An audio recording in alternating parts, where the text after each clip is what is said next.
आंगनबाड़ी परियोजना के भर्ती प्रक्रिया में बिचौलियों का खेल।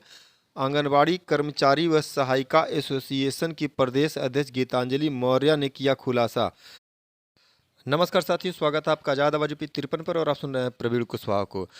प्रेस वार्ता के माध्यम से गीतांजलि मौर्य ने सबसे पहले अपने मानदेय को बढ़ाने की मांग की है और उन्होंने कहा कि 1 मई को इसके लिए आंगनबाड़ी कर्मचारी व सहायिका एसोसिएशन द्वारा बनाए गए संयुक्त मोर्चा के बैनर तले एक बृहद आंदोलन होगा और अपनी मांगों का मांग पत्र प्रधानमंत्री और मुख्यमंत्री को भेजेंगे। इस दौरान उन्होंने ये भी कहा कि वर्तमान समय में जनपद गोरखपुर के 20 परियोजनाओं में आंगनबाड़ी की भर्ती चल रही है, जिसमें 19 परियोजनाओं में सुचारू रूप से भर्ती प्रक्रिया चल रही है, किंतु बड़हलगंज परियोजना में बिचौलियों का खेल जारी है। उन्होंने कहा कि भर्ती प्रक्रिया रुकनी नहीं चाहिए और यह भर्ती निष्पक्ष रूप से चलनी चाहिए। जिन्होंने इस पर आरोप लगाया है उनके खिलाफ कानूनी कार्रवाई होनी चाहिए। इसकी मैं प्रदेश अध्यक्ष गीतांजलि मौर्य, चूँकि इस महंगाई के समय में हम आंगनबाड़ी कार्यकर्तियों का मानदेय बहुत कम है, जिसके लिए निरंतर हम लोग सरकार से ये मांग कर रहे हैं कि हम लोगों का मानदेय भी जीने योग्य किया जाए और इस महंगाई में अपने बच्चों का लालन पालन तो दूर, 30 दिन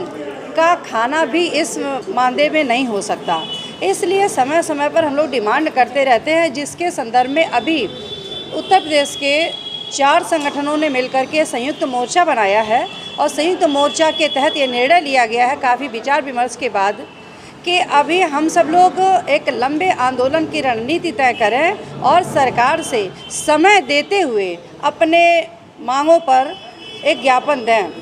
जिस पर 8 मार्च के लिए एक महिला दिवस पर पूरे उत्तर प्रदेश के सभी जिला मुख्यालयों पर कार्यक्रम का आयोजन करके माननीय प्रधानमंत्री और मुख्यमंत्री जी को अपने लंबित मांगों का ज्ञापन दिया गया। पुनः 1 मई मजदूर दिवस पर भी अपने मानदेय से संबंधित विचार करते हुए कार्यक्रम करेंगे और कार्यक्रम के तहत पुनः प्रधानमंत्री जी को और मुख्यमंत्री जी को अपनी जायज़ मांगों का ज्ञापन सौंपेंगे। एक अभी हम पूरे यूपी में आंगनबाड़ी की भर्ती प्रक्रिया चल रही है, जिसमें मंत्री जी का एक बयान आया था, हमारी विभागीय मंत्री जी का, कि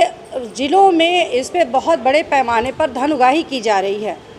और इसमें तस्करी चल रही है, जिसके लिए संगठन पूरे ज़िले के सभी राज्य के सभी ज़िलों में जो हमारे पदाधिकारी हैं उनको निगरानी के लिए रखा गया था कि कहीं भी इस तरह की धांधली ना हो। आप लोग भी इसमें निगरानी रखिएगा ताकि स्वतंत्र रूप से बढ़िया से इस पे नियुक्ति हो, क्योंकि जब धांधली का नाम आता है तो नियुक्ति प्रक्रिया ठप हो जाती है और उससे क्या हो रहा है कि 62 वर्ष पार कर चुकी आंगनबाड़ी कार्यकर्तियों के रिटायर हो जाने की वजह से और काफ़ी लंबे समय से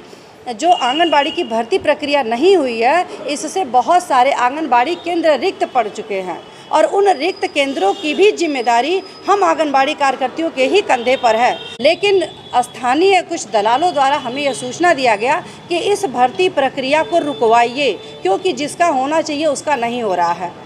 हमने जानकारी लेना चाहा कई लोगों से कि कैसे भर्ती प्रक्रिया चल रही है, क्या है। अपने ज़िले के सभी लीडरों को हमने कहा कि आप लोग अपने तरीके से संपर्क करके देखिए कि कहाँ गलत हो रहा है, जिसमें ये सभी अभी हमको सामने समझ में आया कि वो लोग आरोप ये लगा रहे हैं कि संगठन के लोग बातों को नहीं संज्ञान में ले रहे हैं और नियुक्ति प्रक्रिया जो चल रही है वो मनमाने ढंग से चल रही है। जब इतना लंबा आरोप लगा तो हमने स्वयं जिस स्थानीय व्यक्ति ने मुझे यह सूचना दिया था उसी से हमने पूछा कि आपको यह कैसे पता चला कि किसकी नियुक्ति हो रही है और किसकी नहीं हो रही है। तो उस व्यक्ति ने 2-4 का नाम बताया, नंबर भी बताया, जिस नंबर पर हमने फ़ोन किया। फ़ोन करके गीतांजलि मौर्य बन के हमने स्पष्ट उन सबसे पूछा कि क्या अधिकारियों से आपसे कहीं संपर्क है। अधिकारियों उन लाभार्थियों द्वारा कहीं भी किसी अधिकारी के संपर्क में आने की बात नहीं कही गई। हमने वहाँ पर प्रलोभन भी दिया, लोगों से कहा भी कि आप बताइए अगर आपकी नियुक्ति नहीं हो रही है तो हम बात करें। अगर आपका पैसे के लेन देन के लिए कोई डिमांड किया हो और आपका ना पहुँचा हो तो आप हमको बताइए, जो चल रहा होगा सिस्टम से आपका होना चाहिए। इस तरह से हमने उन लोगों को बताया और बताने के बाद फिर उस व्यक्ति ने ही यह बाद में बताया कि उसी के व्यक्तियों का नियुक्ति नहीं हो रहा है जो लंबे समय से वो पिछले बार से ही कुछ लोगों से पैसा ले रखा है नियुक्ति कराने के लिए। तो इस तरह के जो भ्रांतियां उजागर हुई हैं, इस पर हमने देखा कि जिससे मेरी बात हुई उन लोगों ने बताया कि मेरी किसी से कोई बात नहीं, कोई लेन देन का मैटर नहीं आया। तो मैटर नहीं है, इसका मतलब है कि भर्ती प्रक्रिया में अधिकारियों का कहीं कोई रोल नहीं है धांधली करने में। इसमें स्थानीय स्तर के दलाल जो केवल बड़हलगंज में यह बात हमको सामने आई है कि वो स्वयं पैसा ले रहे हैं और वो थोप रहे हैं अधिकारियों पर। तो यहाँ की नियुक्ति प्रक्रिया रुकनी नहीं चाहिए और होनी चाहिए और ये साफ सुथरी होनी चाहिए। इसलिए आज हम ये वार्ता के माध्यम से आप सभी मीडिया बंधु से कहना चाहेंगे कि आप अपने स्तर से भी उस बड़हलगंज परियोजना की जांच करिए, अवलोकन करिए कि क्या यह भर्ती प्रक्रिया में सच में किसी तरह की धांधली हो रही है, और यदि नहीं हो रही है तो जो दोषी पाया जाए, जो इस पे आरोप लगाया है, उस पर बड़े कानूनी कार्यवाही करके उसको इस